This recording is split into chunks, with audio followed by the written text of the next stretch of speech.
estoy moderando el panel. Todos tenemos algo en común. Alfonso, tú eres un enamorado de Barranquilla y por lo que veo de la región Caribe. Bueno, Manuel, tú eres barranquillero. Y Sergio, cartagenero, casado con Samaria, viviendo casi que toda la vida en Barranquilla. Barranquillera, casada con cartagenero, después de 25 años en Bogotá, aterricé en Cartagena.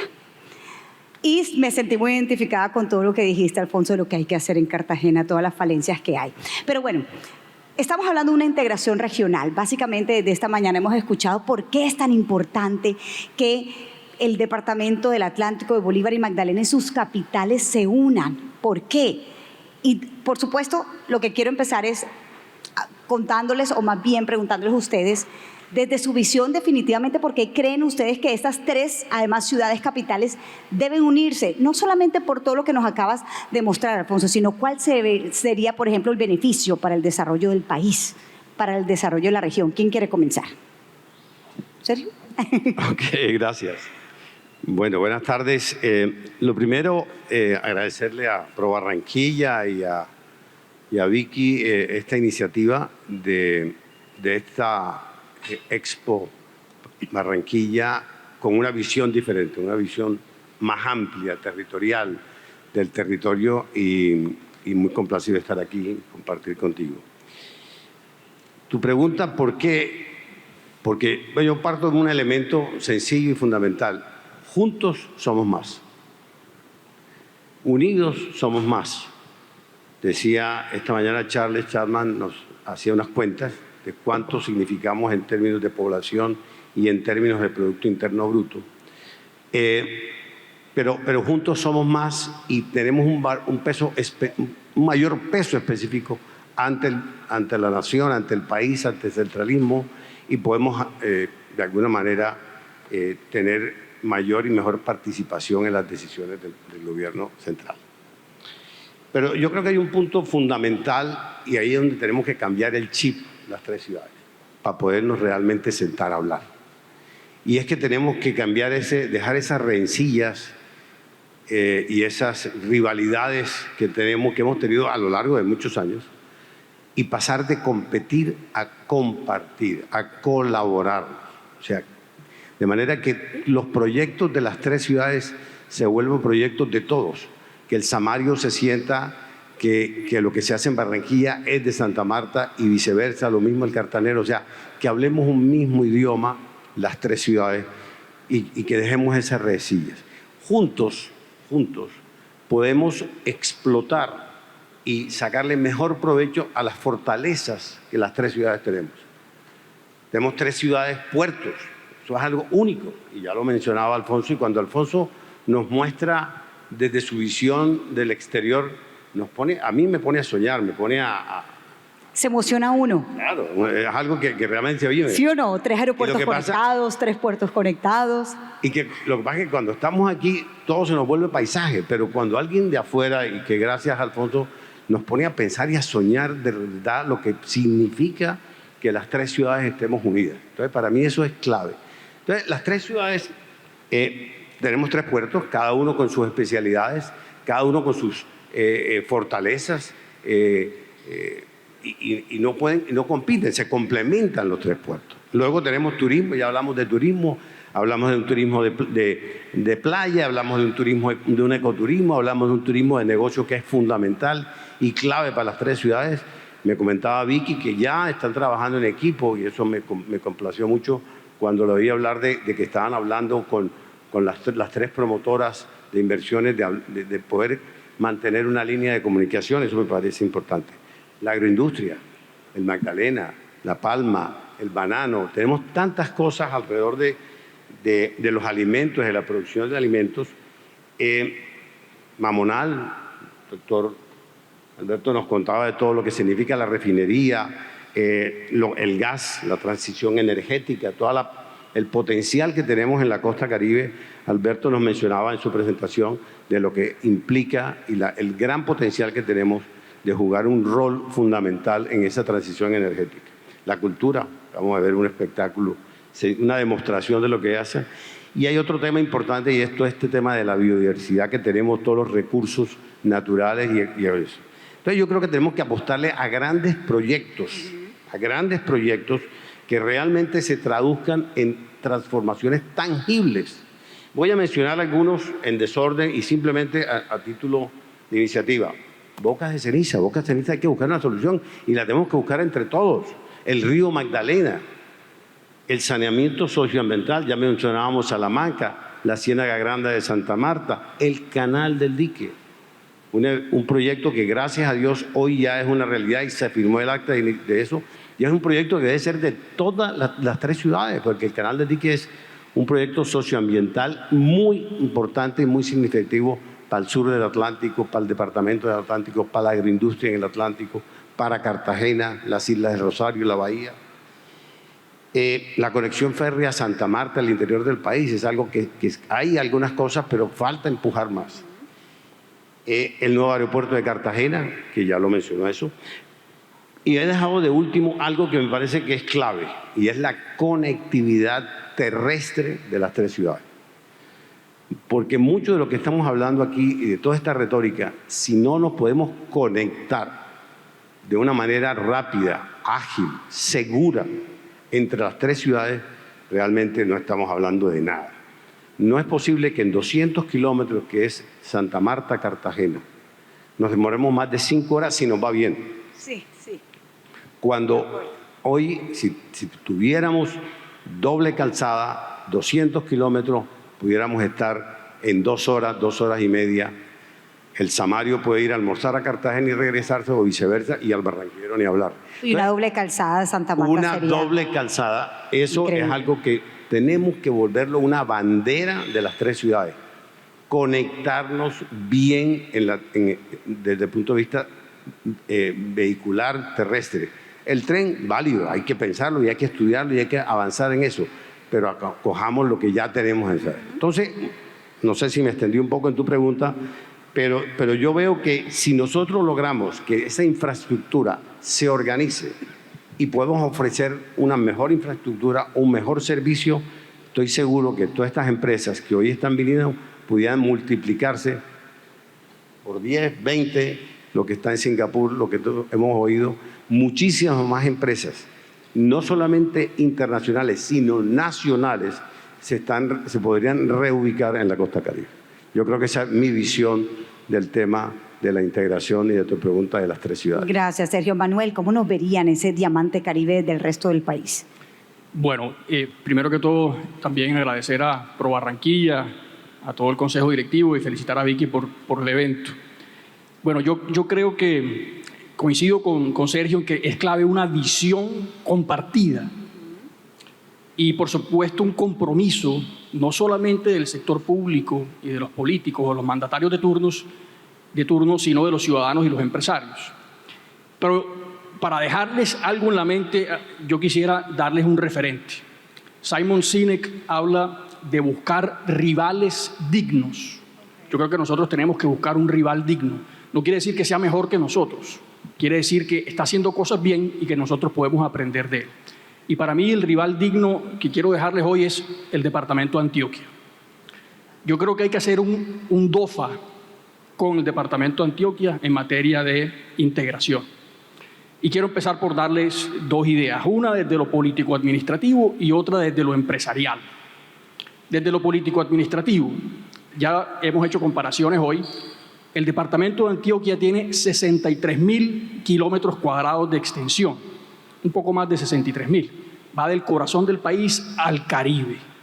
Cuando eligen a un gobernador de Antioquia, él está pensando en 63.000 kilómetros, desde el centro del país hasta el puerto o hasta la conexión con el Caribe. Cuando se elige a un gobernador del Atlántico, estamos hablando de 3.000 kilómetros cuadrados.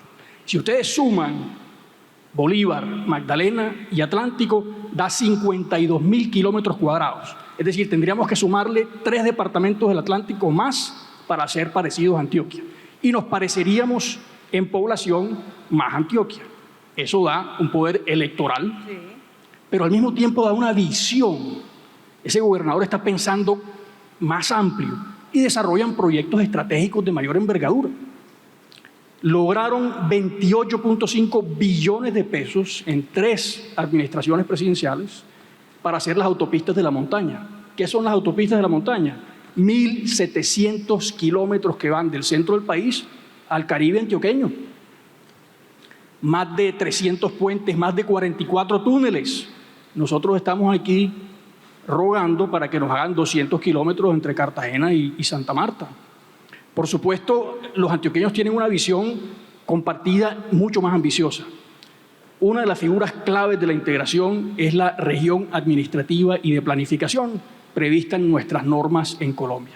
Pues resulta que los antioqueños ya tienen 2 regiones administrativas de planificación y en una de ellas incluyen a Chocó y en otra incluyen a Córdoba y a San Andrés. Entonces es un referente válido para pellizcarnos, para pensar en proyectos estratégicos. Desde lo empresarial, perdóneme que busque otra vez Antioquia, pero es un referente muy interesante, Nutresa. Carlos Ignacio Gallego estuvo en una charla en Pro Barranquilla hace 2 años y Carlos Ignacio nos decía cómo nació Nutresa. Nutresa nace de unos productores de chocolate que en un momento dado deciden, juntos somos más fuertes, vamos a unirnos. Crearon la compañía de chocolates Cruz Roja. ¿Qué hicieron? Fueron a Suiza, Francia, Italia y se trajeron a los expertos en chocolate. Estamos hablando de 1930, 1940. Trajeron a esos expertos conocimiento. Yo quiero mejorar mi producto, mi calidad. Importaron maquinaria, aumentaron su capacidad productiva y tenían una mentalidad de buscar mercados internacionales. ¿Qué es el mensaje que quiero dejar desde lo empresarial?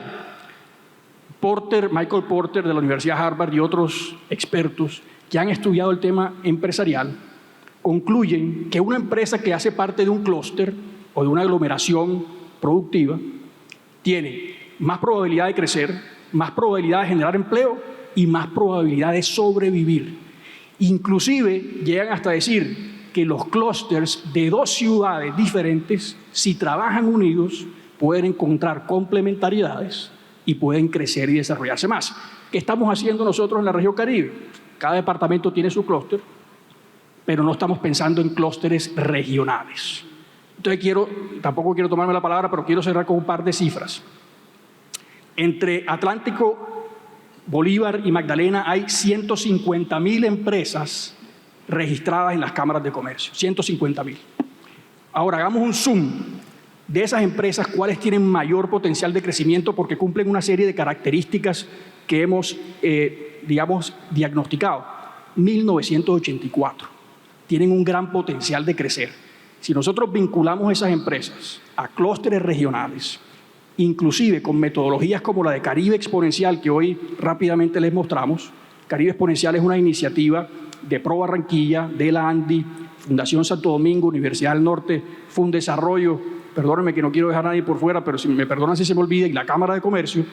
¿Qué hemos hecho con esta iniciativa? Acelerar empresas mediante mentoría, acceso a capital, conexiones de valor, y asesoramos a estas empresas en estrategia. Y miren los resultados. Hemos trabajado con 20 empresas hasta el momento. Llevamos 2 años. Incremento en empleos nuevos, 300 nuevos empleos generados. Incrementos en ventas, más de 10.000 millones de pesos en incremento en ventas, trabajando en 2 años con 20 empresas. ¿Hay empresas de otras ciudades? Sí. Tenemos empresas como Geofuturo, una empresa cartagenera, está en ese programa, y la idea es que haya más y que amplíen su cobertura en la región Caribe, de tal manera que desde lo empresarial, trabajando en clústeres regionales, hay un gran potencial para que esto no sea simplemente un tema político, no es un tema ideológico, no es un tema de sentimientos regionalistas, es un tema de oportunidades de crecimiento, desarrollo y prosperidad. Gracias, Manuel. Alfonso, claramente en tu charla nos mostraste por qué debería unirse la región, por qué deberíamos ser el diamante Caribe. ¿Qué quieres agregar desde esa idea de cómo nos vería Colombia, cómo nos vería el mundo, cómo nos vería la misma región, el resto de los departamentos, si nos logramos unir esas 3 capitales, estos 3 departamentos? Yo creo que a nivel global, cuando uno analiza diferentes ciudades, hay una gran diferencia entre unas ciudades y otras. Hay ciudades que son muy grandes, otras ciudades que son más pequeñas. Hay ciudades que están en países muy desarrollados y otras en países emergentes. Pero la auténtica diferencia entre unas ciudades y otras es que hay ciudades que tienen proyecto, que saben dónde van, y otras ciudades que no han hecho ese ejercicio de consensuar un proyecto de futuro. Consensuar un proyecto de futuro no es consensuar un plan general, es consensuar un proyecto de futuro, con el perfil económico al que se aspira, con el perfil educativo al que se aspira, con el modelo territorial, etc. Entonces yo creo que el territorio, que es uno de los principales activos de competitividad, debe formar parte de ese proyecto de ciudad. Yo creo que la diferencia, el gran aporte que se le puede dar al concepto de ciudad caribe es consensuar un proyecto de futuro.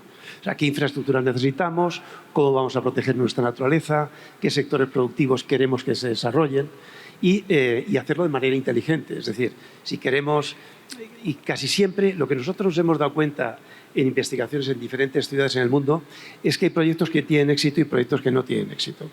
Y los proyectos que tienen éxito no son proyectos que van únicamente a solucionar los déficits más evidentes, sino son proyectos que dialogan con los componentes de excelencia del territorio, con lo que es único del territorio.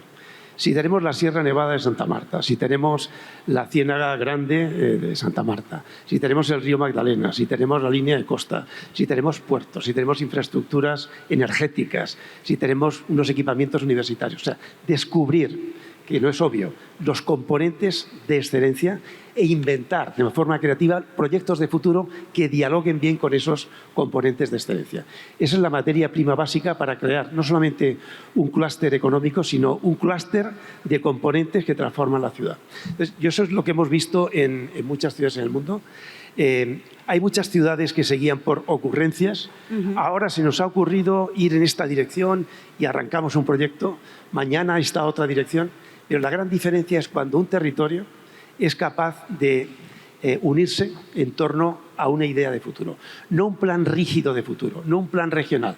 De hecho, en España y en Europa, casi toda la planificación regional de gran escala, de arriba a abajo, ha fracasado. Y es mucho más potente hacerlo también de abajo a arriba y no definir plan rígido de futuro, sino visión de futuro. Tener una narrativa de cómo queremos ser en el futuro. Y en esa narrativa identificar proyectos estratégicos de transformación, grandes proyectos de transformación. Y para cada proyecto buscar unos elementos de gobernanza y de colaboración público-privada que los hagan viable. Entonces, esta sería mi sugerencia para poder darle sentido a esto. Si somos capaces de consensuar ese proyecto de futuro, sería una iniciativa que tendría un impacto global, que tendría un impacto dentro de la reflexión de las ciudades a nivel global espectacular. Porque el futuro no es el futuro de los municipios, ni tan siquiera el futuro de los departamentos administrativos tradicionales, sino de estos nuevos territorios emergentes que son realidades funcionales, que tienen un soporte ecológico coherente y que surgen nuevos elementos creativos de gobernanza para trabajar juntos en esos ámbitos. O sea, yo creo que estamos ahí como en el inicio de ese despegue. Sí, ¿no? Señores, pero es que ya antes hemos intentado hacerlo. Ha habido proyectos que no han llegado a realizarse, no hemos tenido éxito. ¿Cómo podemos llegar, Manuel, a ese juntos somos más fuertes? O cómo esa fórmula mágica, Sergio, que tú dijiste que Alfonso nos pone a soñar. ¿Qué hemos hecho mal? ¿Qué hay que hacer diferente para de una vez por todas lograr que esa unión de territorio se lleve a cabo? Lo logremos. Manuel, empiezo por ti. Sí, yo creo que parte del tema es tener una mentalidad de suma cero, digamos, y es básicamente que lo que consigue un departamento de alguna manera se lo está restando a otro en el Caribe. Y no es, digamos, desconocido cuando se estaba discutiendo, por ejemplo, el proyecto del Canal del Dique. Al mismo tiempo se estaba discutiendo el proyecto de la navegabilidad por el río y habían comentarios en donde de alguna manera decían es que lo que le están restando a uno se lo suman al otro, cuando en realidad no es de suma cero, es un tema regional y son proyectos estratégicos que requiere precisamente, si se quiere, esta super ciudad caribe, de tal forma que esa mentalidad es muy importante. Número 2, creer que es un tema de los políticos o de los mandatarios. No, esto es un tema que hay que dejarle a esos políticos que tienen ese sueño o a ese sector público. Las normas están. Desde la Constitución del 91 hay normas para asociatividad, para crear regiones. Por supuesto, con esfuerzos se ha logrado que se profundice. Entonces, en el 2019 y en el 2020 hubo un avance importante porque se emitió la ley de ordenamiento, la ley orgánica de ordenamiento territorial, y se le dan fortalezas a las regiones administrativas y de planificación. Y en el 2020, el decreto 900 crea el Plan Estratégico Regional. El Plan Estratégico Regional no es otra cosa que una hoja de ruta de 20 años de para dónde va la región, cuáles son las apuestas, cuáles son los proyectos prioritarios, cómo se puede financiar, y hay unos hitos de corto, mediano y largo plazo. La región administrativa de planificación del Pacífico acaba de emitir su plan estratégico, digamos, regional, con la ayuda de la Unión Europea, con la ayuda de la OIM, de USAID, y tienen un documento que lo pueden consultar en línea. Tenemos hoy en día un líder que es Amílcar Acosta, exministro con gran experiencia, un hombre caribe respetado y que yo creo que nos convoca. Yo creo que una de las fórmulas hacia futuro es hay que rodear a Amílcar Acosta, no hay que dejarlo solo. Y por otra parte, Charles, en su introducción o en su conclusión en el panel decía, ¿por qué no pensamos en una meta volante? En una meta volante, porque normalmente, y esto también aquí aplica, digamos, metodologías de emprendimiento, por lo general ustedes ven que los emprendedores más exitosos dicen, sueña en grande y empieza por pasos pequeños. Tenemos que empezar por una meta volante, no quiere decir que lo demás no lo adelantemos, pero tenemos que empezar por unas metas volantes muy concretas y avanzar en ese sentido. Sergio, ¿cómo dejamos esa mentalidad competitiva entre las regiones? Antes de plantear una propuesta concreta de cómo aterrizaría yo esta iniciativa de unirnos en las tres ciudades, yo quiero hacer un poquito de historia y que creo que es importante porque las cosas que han sucedido hay que mirarlas y ver lo positivo para repetirlo o lo negativo para no volverlo a hacer. Y yo creo que los costeños tenemos en la historia dos hechos muy importantes en los cuales podemos perfectamente demostrar que nos hemos unido, de verdad, y con logros. 1876 se creó la Sociedad de Representantes de la Costa. Los 16 congresistas de los estados soberanos del Magdalena, de Bolívar y de Panamá, en una convención en Barranquilla, lanzaron la candidatura de Rafael Núñez y salió presidente de la República. En 1919 se creó la Liga Costeña, con los parlamentarios, en ese momento eran los departamentos Atlántico, Magdalena, que cogía la Guajira, y Bolívar, que llegaba hasta Córdoba. ¿Y qué lograron en esa unión, que también fue una reunión aquí en Barranquilla? Hubo una unión de la clase empresarial de esa época, hace 100 años, de la clase dirigente, y se logró, ahí arrancó la idea de bocas de ceniza, ¿ok? Se comenzó la canalización del canal del dique y se canalizó el caño, algunos lo llaman ciego, otros clarín, que conectaba a Barranquilla, el río Magdalena, con Ciénaga y Santa Marta. Pero miren el punto que quiero mencionar, conectividad. 1919, hace 100 años, esos dirigentes estaban pensando en la conectividad de esas tres ciudades. Dejaron de lado la rivalidad que existía, apoyaron a Barranquilla con las bocas de ceniza, apoyaron a los cartageneros con el canal del dique y conectar la bahía de Cartagena, y también con Santa Marta. Entonces, esos son los ejemplos que yo quería compartir con ustedes. Pero volviendo a tu pregunta específica, yo sí creo que la iniciativa debe partir de del núcleo privado. O sea, yo creo que nosotros debemos integrar el sector privado, el tejido empresarial de la costa, de las tres ciudades, debemos unirnos. Tenemos las cámaras de comercio, tenemos los comités intergremiales, tenemos las agencias de promoción. Esos son los vehículos que creo yo que debemos integrarnos para comenzar a generar esa semilla, ese núcleo inicial, sin desconocer todo el resto del Caribe y bajo la umbrela, bajo el paraguas de la RAP, ¿no? Que es la que está Amílcar al frente. Entonces, yo diría que concretamente ahí tenemos un espacio y para eso tenemos que ponerle gerencia. Si no, nos quedamos aquí echando cuentos, retórica, cuentos va. Entonces, yo os invito a la Cámara de Comercio de Barranquilla, a Pro Barranquilla, al Comité Intergremial del Atlántico, que asume el liderazgo, que le busquemos un gerente a esto, que nos metamos la mano al bolsillo, invitemos a mis coterráneos de Cartagena, invitemos a los samarios, para que entre todos empecemos con un gerente dentro de ese paraguas de la RAF, pero que le pongamos dientes y concretemos esto, porque si no nos quedamos echando cuentos. Aquí está Elvia Mejía, que no sé cuántos foros de la costa hubo, 6, 10, y nos quedamos en foros. Bruce Master hizo un gran evento en Cartagena hace unos años y nos quedamos en los eventos. ¿No? Entonces, esto es con billete y poniéndole un gerente a esto. Esa es mi propuesta concreta. Me encanta. Ser prácticos y concretos, porque si no, no vamos para ningún lado. Prácticos y concretos, 2 palabras clave que nos está haciendo falta o no, Alfonso. ¿Tú qué opinas? ¿Qué opinas de como de llegar a algo ya de una vez, un plan definitivo, como diciendo para acá vamos?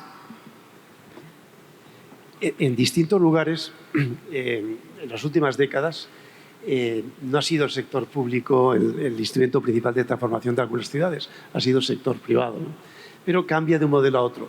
Lo que hemos visto de Bilbao, ahí se creó una sociedad. Hace unos 30 años aproximadamente, Bilbao era una ciudad que tenía un desempleo del 30%, había terrorismo, deterioro ambiental, como habíais visto, los sindicatos hacían huelga prácticamente a diario, había una presión fortísima para que el gobierno siguiera financiando empresas que no eran rentables para mantener el empleo. Había un deterioro total, un pesimismo. Y ciertos líderes tomaron la decisión de cambiar el modelo. El Guggenheim simboliza el cambio de la economía tradicional pesada hacia el arte, la cultura, la innovación, la creatividad, la nueva economía, ¿vale? Entonces, fue necesario esa valentía para decir el modelo no es este, el modelo es este otro. Y se hizo a través de un amplio consenso. Y se creó una sociedad que se llama Bilbao Ría 2000. Pero en vez de ser una sociedad privada, allí fue una sociedad público-pública. 50% de las acciones, Gobierno Central de España. Porque dentro de Bilbao tenía todos los espacios de ferrocarriles, todos los espacios portuarios eran del Estado, y cedió todos los suelos gratuitamente para que este proyecto se pudiera realizar. O sea, el Estado central, el Gobierno de España, 50%. Y las instituciones vascas, 50%. Entre ellas tenía un 15% el Gobierno vasco, un 15%, allí se llama Diputación, que es el gobierno del ámbito casi como departamental, y luego un 15% el Ayuntamiento de Bilbao, y un pequeño municipio tenía un 5%, que se llama Baracaldo.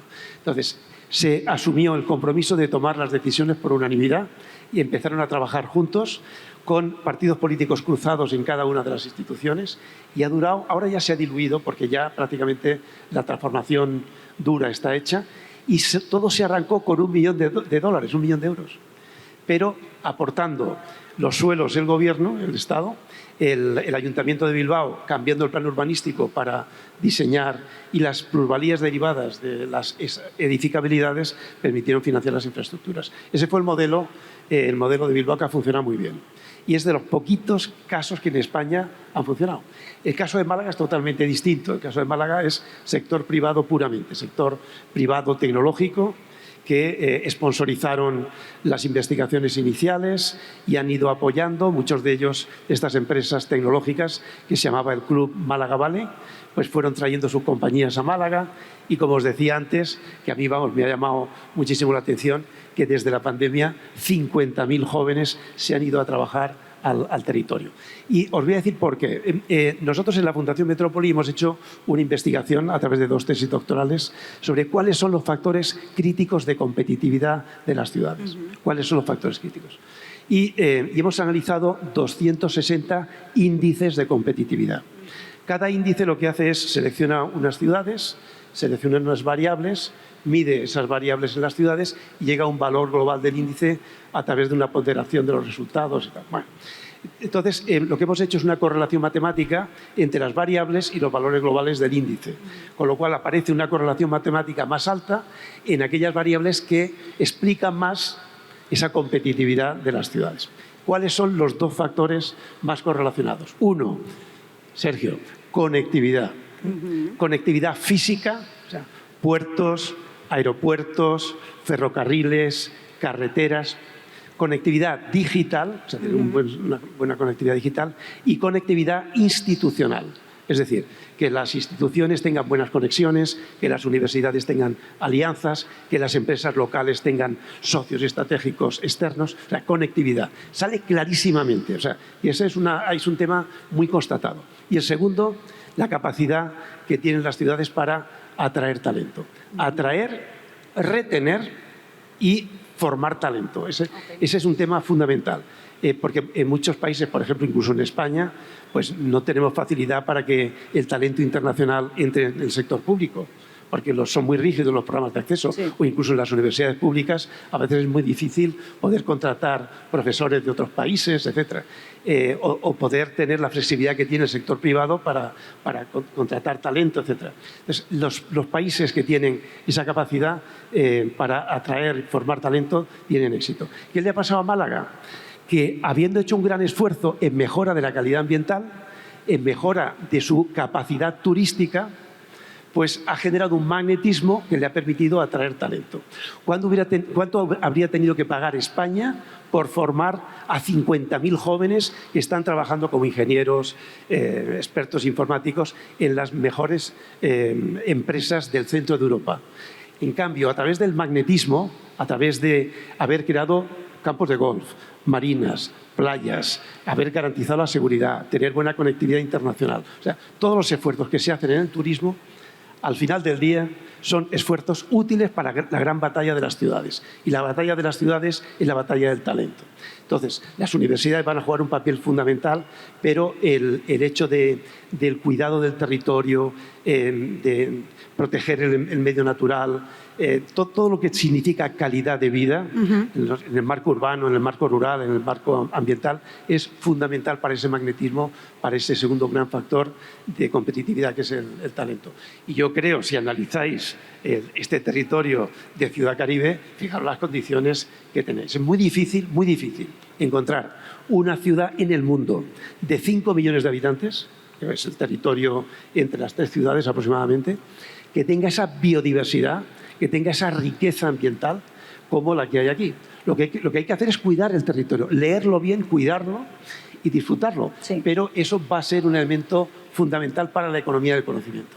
Porque para la economía industrial tradicional necesitamos muchas infraestructuras, muchos puertos, inversión dura. Para la economía del conocimiento necesitamos magnetismo, cultura. Yo creo que ahí hay un referente interesantísimo para esa gran ciudad caribe y tenemos mucho territorio alrededor de gente que querría venir a vivir acá si se dan las condiciones adecuadas. Bueno, nos quedan 13 minuticos para esta última pregunta. Pensando en tus palabras, Sergio, que hay que ser práctico y concreto. Desde ese punto de vista, ¿cuáles ustedes creen que sería el papel, por ejemplo, de entidades como Pro Barranquilla para lograr esa integración regional? Ya lo mencioné antes, o sea, yo creo que el liderazgo que hoy tiene Pro Barranquilla, que ha mostrado resultados, que tiene logros concretos que resaltar, y junto con la Cámara y con el Intergremial y con la Universidad del Norte, me parece que es otro elemento importante que podemos sumar la academia a través de la Universidad del Norte. Yo creo que el rol de Pro Barranquilla es ese, o sea, liderar este proceso y volver y aterrizarlo de la manera, pues mi propuesta muy modesta es pongámosle a esto una gerencia para que esto no funcione. Eso sería el rol y el papel que tiene que hacer Pro Barranquilla junto con sus afiliados, su junta, que es una junta de lujo, y con toda la gente que está alrededor de Pro Barranquilla, liderar este proceso. ¿Piensas igual, Manuel? Sí, yo creo que Pro Barranquilla tiene que definitivamente, como propone Sergio, digamos, ser como ese pegamento que nos ayude a que esto no se desbarate ni se frustre otra vez esta intención. Yo creo que ese ejemplo que les ponía de Nutresa, la clave es la asociación. No quiere decir esto que ahora vamos a conformar aquí muchas empresas y asociarnos. No, eso no es el punto. El punto es cómo nos asociamos, nos unimos y nos integramos. ¿Para qué? Para adquirir conocimiento de punta, que fue lo que hicieron ellos, traer el mejor conocimiento, la mejor tecnología, aumentar nuestra capacidad productiva con una mentalidad internacional. Hay una cosa que se llaman las regiones de internacionalización prioritaria. Resulta que o REGIP es, digamos, la sigla. Una REGIP que ya está constituida es Atlántico, Bolívar y Magdalena. Ya está constituida y de hecho ya hemos venido reuniéndonos. Es clave porque esa región contó con unos estudios de Araujo y Barra que básicamente dicen hay unos sectores que son estratégicos porque en esos sectores hay demanda de productos que hoy en día la región Caribe produce. Okay. Y hay demanda internacional. Son 179 productos de agroalimentos, metalmecánica, productos químicos, muebles, juguetes y manufacturas. Pero ¿qué pasa? Hay unos eslabones débiles en las cadenas de valor regional. ¿Qué dice, digamos, el Araujo y Barra? Hay que atraer inversión, hay que atraer conocimiento que fortalezca esos eslabones débiles, trabajar como región en esas cadenas de valor con una mentalidad exportadora. Sí. Eso, digamos, yo lo dejaría ahí porque es el sustento, pues obviamente económico, de unas mayores decisiones a futuro que, entre otras cosas, ¿qué tenemos que hacer también? Estructurar proyectos. La región Caribe es una región de grandes sueños de proyectos y muy pocas estructuraciones, estudios de detalle de los mismos.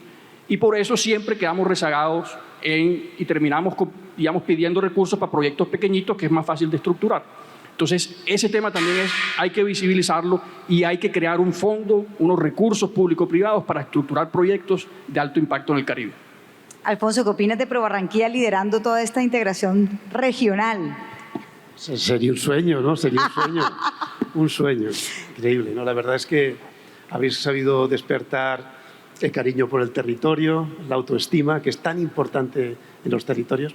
Casi ningún territorio que ha tenido éxito está formado por personas indiferentes con su territorio. Ese cariño por su territorio es absolutamente fundamental. Entonces, yo creo que tenéis un entusiasmo contagioso, además, aquí en ProBarranquilla y yo auguro muchos éxitos. ¿Sí? Vicky, yo creo que te quieren de líder, entonces hay que empezar a pensar realmente cómo vamos a hacer esto para ver si por fin en algún momento logramos esta integración regional que creo que nos serviría a todos, nos pondría, como dijiste, a soñar a todos, finalmente ver 3 departamentos unidos, que ojalá, no sé, mis hijos puedan verlo, nuestros hijos, Vicky, puedan verlo, que todavía están pequeños, y finalmente para que sea algo productivo para la región, para Colombia, y sobre todo lo que decías, ser un Singapur, Alfonso, que nos vean el mundo como la gran región y llegar a ser definitivamente ese diamante Caribe. Señores, muchas gracias por habernos acompañado esta tarde. Se merecen un súper aplauso. Muchas gracias. Muchas gracias a ustedes también.